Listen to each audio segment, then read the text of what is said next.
Temos deputado Sóstenes Cavalcante. Eu vou chamar os deputados Sóstenes já. Ou seja, nós temos as ferramentas e os votos necessários para afastar o ministro do Supremo Tribunal Federal até que chegue o fim do processo de impeachment. No caminho, nós precisamos chegar lá e conseguir os votos restantes. Tem 19 em cima do muro, 41 a favor. Se você somar aí, tem 60 votos. Tá com sobra no placar para botar o Alexandre para fora. Só tem um empecilho no meio do caminho, Davi Alcolumbre. E eu repito que os americanos sabem muito bem que Davi Alcolumbre, nesse momento, é o empecilho para que se inicie o processo do impeachment contra o pseudo-juiz. O recado está dado. Agora, na Câmara, a oposição está dando, além do Senado, na Câmara, a oposição está dando um show. Vocês têm que aplaudir os deputados e senadores porque eles estão dando um show. Um show. E olha que para eu elogiar político não é mole. Estão fazendo valer o voto de confiança que o povo brasileiro depositou nele ao elegê-lo. Estão fazendo valer a vontade que vocês manifestaram nas ruas no domingo. E nós temos falado disso aqui no Paulo Figueiredo Show, que ao longo da semana a oposição anunciou obstrução de todas as pautas do Senado e da Câmara e fez uma obstrução física, ocupando a mesa das duas presidências e efetivamente impedindo que as sessões fossem realizadas.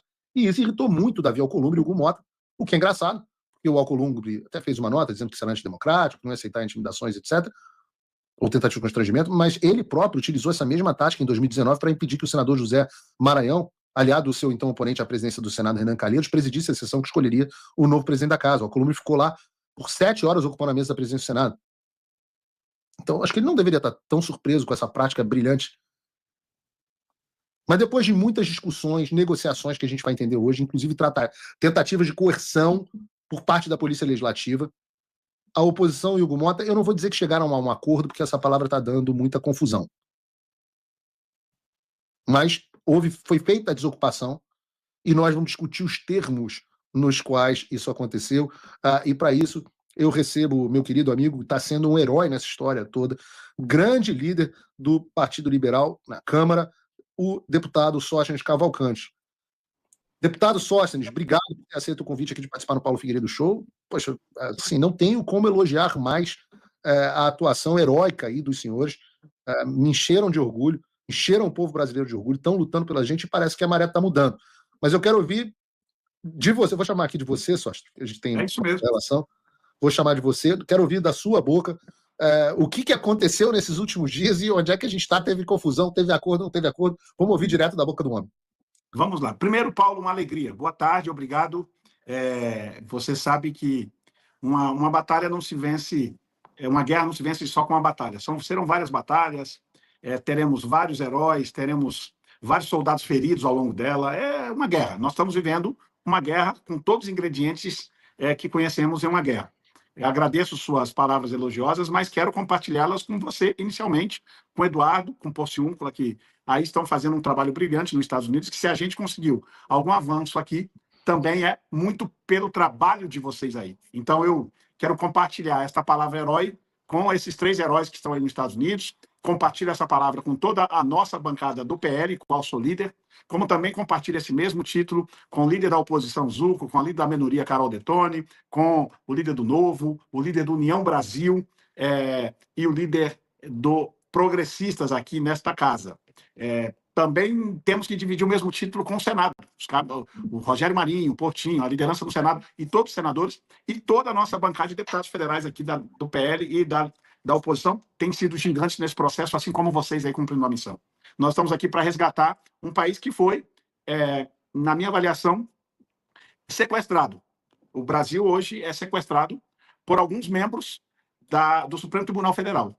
Esse é meu sentimento, triste sentimento, porque como homem público eu não gostaria de estar falando isso aqui, porque entendo e compreendo muito bem a nossa Constituição, são 3 poderes harmônicos entre si e que têm constitucionalmente seus limites, que lamentavelmente, por uma escalada há mais de uma década, o Poder Judiciário se sobrepôs sobre os demais poderes. Essa é a minha convicção. Depois de 3 mandatos, aqui 10 anos na Câmara, 10 anos e meio na Câmara dos Deputados, essas são minhas convicções. Mas, para voltar aos últimos acontecimentos, para informar todos aqueles que acompanham o seu belo trabalho aí de informar o Brasil, Paulo Figueiredo. 83 mil telas ligadas aqui, a maior audiência do Brasil.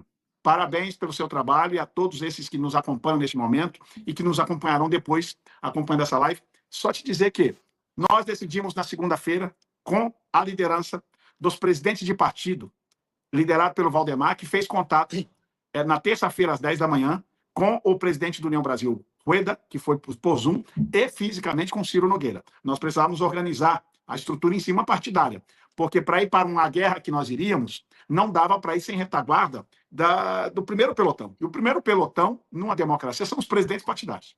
Uma vez os três alinhados, nós decidimos, pela ocupação das duas casas, organizadamente, estrategicamente, depois de uma coletiva de imprensa, pós a prisão do nosso eterno presidente Bolsonaro, uma prisão injusta, ilegal. Não vou falar o que você já falou aqui para todos os seus telespectadores, que já sabem tudo o que nós pensamos sobre a prisão do presidente Bolsonaro. Fizemos a coletiva na rampa do Congresso Nacional, uma coletiva, uma cena pouco vista nessa casa, emblemática, para dar um recado claro da nossa insatisfação com os crescentes abusos do Poder Judiciário, com as nossas insatisfações da casa e com a insatisfação de uma prisão injusta de um presidente honesto que nunca roubou um real desse país e que está preso domiciliarmente injustamente. Fizemos a nossa denúncia ali e dali ocupamos as duas mesas diretoras. Para que isto? Primeiro, a gente precisa entender que o Brasil só chegou até aqui porque nós temos um problema que levou, ao longo da nossa, desde a redemocratização para cá, mudanças na nossa Constituição que deixou o Congresso Nacional refém do Supremo Tribunal Federal. Hoje, eu não tenho medo de dizer, e falo isso em alto e bom som, parlamentares, deputados e senadores, são muitas das vezes em votações nessa casa chantageados por alguns ministros do Supremo Tribunal Federal. Não são todos. E eu não estou falando contra a instituição Supremo Tribunal Federal, antes que alguém distorça o que eu quero dizer. Estou falando contra algumas figuras do Supremo Tribunal Federal que prestam desserviço à democracia brasileira, pressionando em votações, não é só sobre votações, sobre qualquer votação que trabalhe, que circule no ambiente do judiciário brasileiro, alguns deles chantageam, ligam, pressionam para aqueles que têm seus processos lá. Por isso, é difícil da gente pautar um monte de coisa nesta casa. Entre elas, a anistia, que eu ouvi de todos os líderes numa reunião aqui, inclusive os líderes da esquerda, que as penas aos presos do Rio de Janeiro, até para os da esquerda, são excessivas. Ora, se são excessivas, resta o quê? Anistia. É o que diz a nossa Constituição. Mas por que eu não voto? Porque aí os telefones começam a tocar, porque tem pressão externa. Pressão externa? Pressão de alguns ministros do STF. É assim que funciona a debilitada democracia brasileira.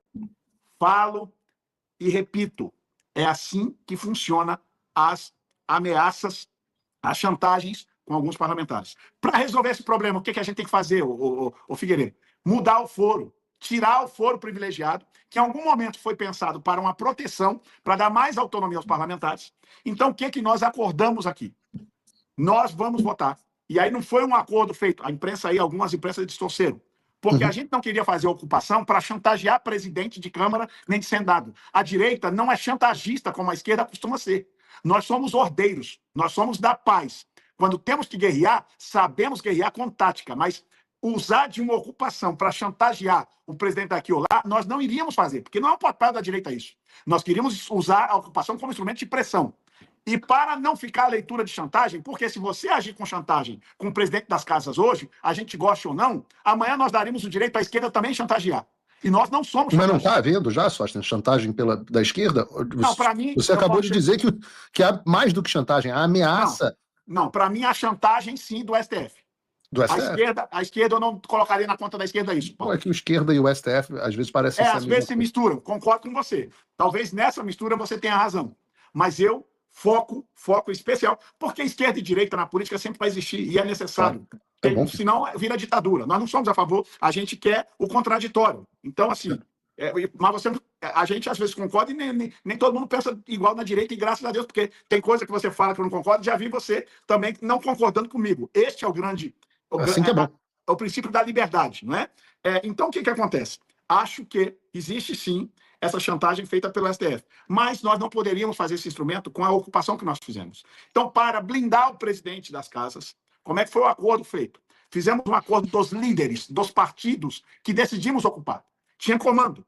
O comando estava aqui, os presidentes. O líder desses partidos, que compõe a maioria das duas casas, decidimos que nós, na próxima semana, votaremos a mudança do foro. Vamos buscar o melhor texto para tirar as amarras, tirar as chantagens dos parlamentares, para a gente dar aos parlamentares total liberdade para votar com sua consciência. Porque hoje, muitos deles não conseguem fazê-lo. Após a gente mudar isso, votaremos em seguida a anistia. Este foi o acordo feito pelos líderes partidários. E nós então, aqui, deixa eu entender, deputado, que eu quero entender isso com precisão. Então, foi feito um acordo com os líderes partidários para, na semana que vem, votar a questão do foro? Como é que é? A questão do foro seria na semana que vem? Semana que vem. Então, quais seriam os líderes, quais seriam os partidos? Vamos lá. Líder do União Brasil, líder do Progressistas, líder do PSD, que esteve presente, o PSD, olha que bacana. PL e Novo. PL Novo. Nós temos isso dá mais ou menos o quê? Uns 250 deputados? 250 deputados, mais ou menos. Não fiz a conta, mas dá por aí. Mas nós temos gente de outros partidos, que temos gente no Republicanos, temos gente no Podemos, nós temos... E acho que uma boa construção de texto... E aí, Paulo, eu já vou me antecipar aqui, porque vai ter gente da direita, porque nós temos, graças a Deus, temos divergente dentro da direita. Porque, neste momento, nós vamos ter que proteger, ser um pouco corporativo ao Congresso Nacional. Isso pode dar algum tipo de crítica e desentendimento. E eu preciso ser claro. Se a gente não tirar isso, vai ter gente dizendo que a gente vai querer proteger corrupto. Ora, corrupto para nós da direita, seja da direita, da esquerda, do centro, é corrupto, tem que ir para a cadeia. Quando você muda o foro, nós vamos colocar um aditivo para proteger a casa, que só poderá começar esse tipo de investigação, de processo contra parlamentares com a devida autorização da casa. Quando a gente vê que é um caso de corrupção, a casa não segura, o povo pressiona e a gente autoriza.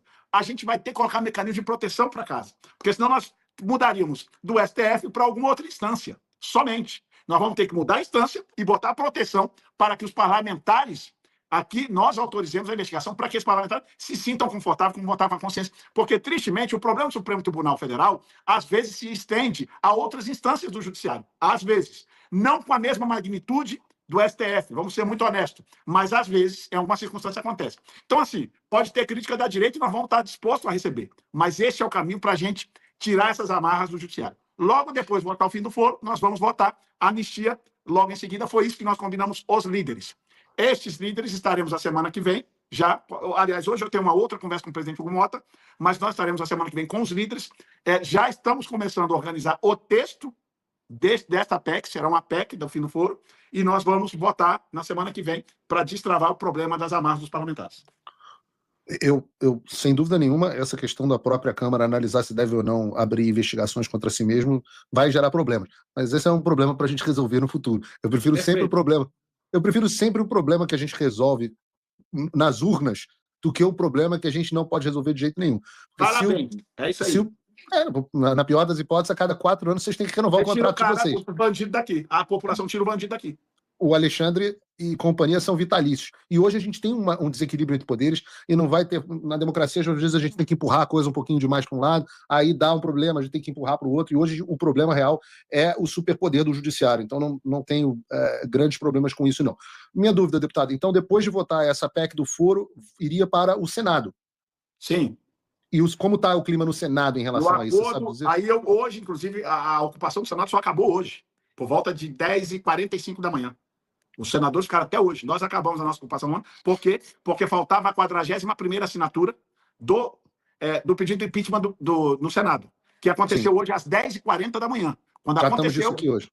Nós completamos as 41 assinaturas, os senadores ocuparam lá. Eu estava lá, e aí, nesta conversa, ontem, houve uma conversa do nosso grupo de oposição, junto com o presidente Alcolumbre, com o comprometimento de que, passando aqui, é votado também no Senado a PEC do fim do foro, e a questão da anistia, logo a seguir, é o compromisso nosso aqui, e lá no Senado, eles estão trabalhando este compromisso com a questão da anistia.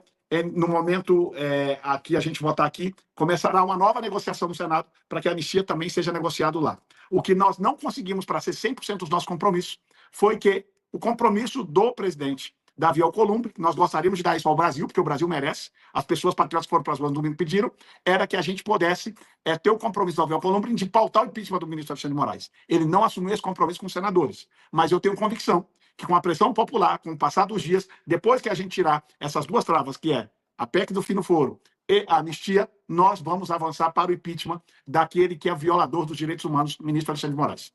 Deputado, o senhor acha que a mudança do foro vai afetar o placar tanto da anistia quanto do impeachment? Tenho convicção disso. Quando você tira o instrumento de chantagem, que acontece com frequência, os parlamentares se sentem mais livres para votar com a sua consciência e, inclusive, para respeitar a pressão da sua base eleitoral. É uma PEC, então não teria nem que a sanção do presidente. Há um consenso, porque eu entendo que essa é uma PEC que beneficia os deputados e senadores. Há um consenso? Tem uma ideia de qual seria o placar da votação dessa PEC? Arriscaria o placar? A PEC, para mim, na Câmara dos Deputados, nós passaremos de 350 votos. Eu tenho convicção que a PEC do fim do foro aqui passa de 350 votos. Com relação à anistia, para mim, na Câmara dos Deputados, temos mais de 300 votos pela anistia. E com a PEC, uma vez a PEC passada, talvez a votação da anistia... Talvez possa até aumentar de 300 votos, você tem razão. E aí eu faço também o seguinte exercício. Imagine, a gente estava falando sobre isso aqui no Paulo Figueiredo Show, imagine a PEC do foro aprovada e imagine, depois disso, a anistia aprovada. O quão fortalecido fica o placar no Senado do impeachment? Aí, honestamente... Aliás, nós tínhamos problema para chegar à 41ª assinatura. Nós temos promessa de assinatura para o impeachment do ministro Alexandre de Moraes já para a semana que vem. Pelo menos mais 2. Então, assim, isso sem acabar o fim do foro. Imagina com a vinda do fim do foro, imagina com a anistia, isso vai virar uma onda. Eu tenho certeza nos instrumentos de pressão. Lógico que eu sou muito franco com quem te assiste, que o presidente Davi Alcolumbre, ele é um político, que eu fui deputado com ele no DEM, aqui. Ele é um político que, com a questão da sabatina do ministro André Mendonça, se mostrou, quando ele tem algumas convicções, ele é muito firme em não flexibilizar. Isso talvez possa ser um problema para nós lá na frente com relação ao impeachment do Alexandre de Moraes, porque ele não, tem que ser honesto, ele não assumiu o compromisso de pautar isso. Então nós vamos ter que ter muita pressão popular, muito apoio dentro do Senado, além do que a gente já tem, que é a maioria, para que isso venha acontecer.